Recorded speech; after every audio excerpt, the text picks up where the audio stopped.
শবে বরাতে কি কি আমল করতে হয়, রোজা কয়টি, নামাজ কয় রাকাত, বিস্তারিত বুঝিয়ে বললে ভালো হতো। এটা এখনো পর্যন্ত এই মাসালা জানে না এমন মানুষ আছে কিনা দেশে, খুব বেশি আমার জানা নাই।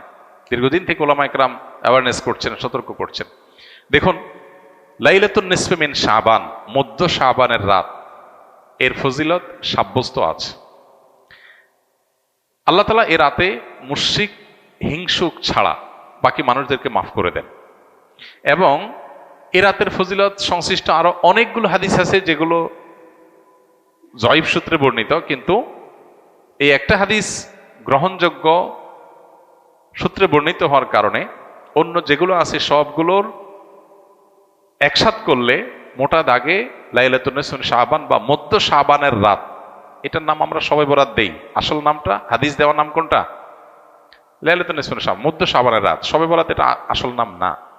যাই হোক, তো এই মধ্য শাবানের রাতের ফজিলত সাব্যস্ত হয়, কিন্তু এইটাকে আমরা যেইভাবে যারা পালন করি তারা যেভাবে ঘটা করে করি, যেমন সারা রাত জেগে ইবাদত করা আল্লাহর ক্ষমা লাভের জন্য বা মাগফিরাত লাভের জন্য, যাতে মাগফিরাত হয়, গুনাহে ক্ষমা হয়, সেটা আপনি চেষ্টা করছেন, এটা আপনার ব্যক্তিগত অ্যাপ্রোচ থেকে আপনি করলেন। এই রাতের রোজা, এই দিনের রোজা আপনি আইয়াম বীজের রোজার অংশ হিসেবে রাখলেন, শাবান মাসে বিশেষ রোজা রাখলেন, রাসূলুল্লাহ সাল্লাল্লাহু আলাইহি ওয়াসাল্লাম সেই হিসেবে রাখলেন, খুবই প্রশংসনীয়। কিন্তু আলাদা করে শবে বরাতকে কেন্দ্র করে এই দিনের রোজা রাখার বিশেষ কোনো নির্দেশনা বিশুদ্ধ হাদিস দ্বারা সাব্যস্ত নয়। এর বাইরে এ রাতকে শবে বরাত ভাগ্যের রাত মনে করা, বরাত মানে ভাগ্য, আর বরাতের আরেকটা অর্থ হলো মুক্তি। মুক্তির অর্থে ঠিক আছে শবে বরাত, আল্লাহ মানুষকে মুক্ত করেন, কিন্তু ভাগ্যের অর্থে ঠিক নেই। সূরা দুখানের শুরুতে আল্লাহ বলেছেন, ফিহা ইউফরাকু কুল্লু আমরিন হাকিম ইন্না আনজালনাহু ফি লাইলাতিন মুবারাকাহ ইন্না কুন্না মুনজিরিন। আল্লাহ বলেছেন, কোরআন আমি একটি বরকতময় রাতে নাজিল করেছি। কোন রাত সেটা?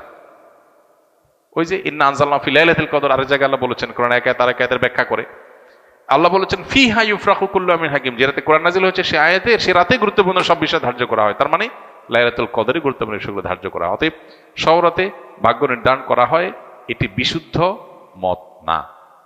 তবে এ রাতের বিশেষ কোন নামাজ, বিশেষ নামাজের সংখ্যা, বিশেষ সূরা, এরকম কোনো কিছু সাব্যস্ত না। এরকম কিছু সাব্যস্ত আছে মনে করলে বরং বিদআত হবে, যে এত রাকাত পড়তে হবে, এই সূরা দিয়ে পড়তে হবে। আল্লাহর মাগফিরাত লাভের জন্য আপনি যদি চেষ্টা করেন সেটা প্রশংসনীয়, সেটা ভিন্ন বিষয়। প্রত্যেক রাতেই তো আপনি আল্লাহর মাগফিরাতের জন্য চেষ্টা করা কর্তব্য বা করা উচিত। আল্লাহ তাআলা প্রতি রাতেই ভোর রাতে মানুষকে ডেকে ডেকে ক্ষমার আহ্বান করেন। এই জন্য শবে বরাতকে ঘিরে রাতের বিশেষ নামাজ, বিশেষ পদ্ধতির নামাজ নাই। তবে এ রাতে ক্ষমার বিষয়টা সুসাব্যস্ত, ক্ষমা লাভের চেষ্টা করা এটা গ্রহণযোগ্য। শবে বরাতের জন্য নারীদের স্পেশাল আমল কি? নারীদের স্পেশাল আমল তো হালুয়া বানানো। স্পেশাল আমল মানে স্পেশাল কাজ, কারণ শবে বরাতকে কেন্দ্র করে হালুয়া টালুয়া বানানো হতো, হালুয়া রুটি, গোশত রুটি এগুলা বিতরণ করা হতো। এগুলো এখন যদিও উঠে গেছে, কালচারাল বিষয়, এগুলো উঠে যাওয়াতে যে নারীরা সব নেকামল শুরু করে দিয়েছে তাও হয় নাই, সেটা যেমন বাস্তবতা। আবার ঠিক একইভাবে কোরআন সুন্নাহ বলেনি এমন কিছু কোরআন সুন্নাহর আমল মনে করে এস্টাবলিশড করা, বিদআতকে জিয়ে রাখা, এর ভিতরেও ইমানদারের কল্যাণ নেই, সেটাও আমাদেরকে মাথায় রাখতে হবে। তো শবে বরাতকে কেন্দ্র করে নারীদের জন্য স্পেশাল কোনো আমল নাই। এগুলা ইউটিউবারদের বিভিন্ন আইটেম।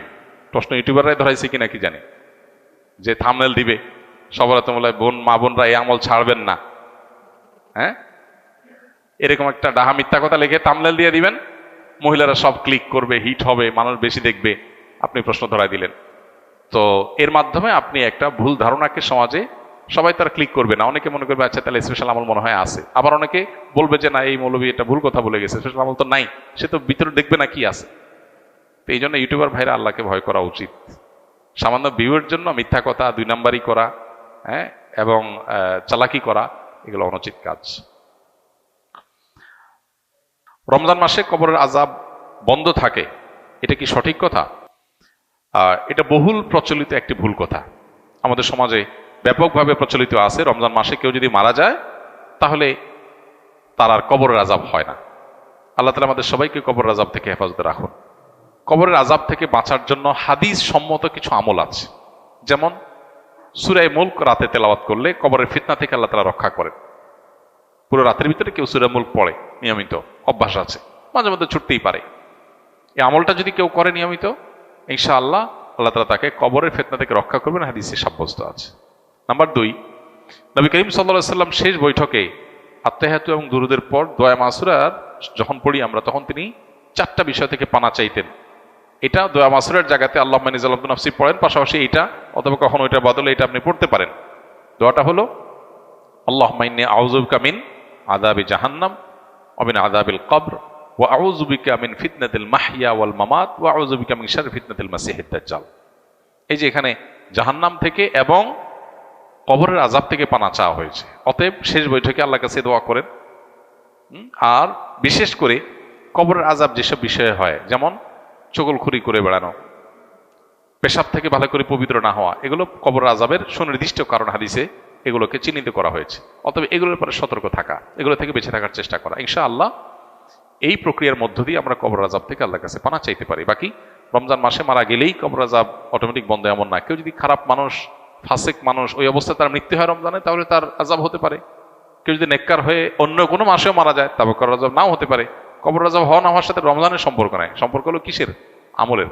কবর আযাব না হওয়ার বন্দোবস্ত দুনিয়া থেকে আপনি করে গেলেন কিনা, এটার সাথে সম্পর্ক।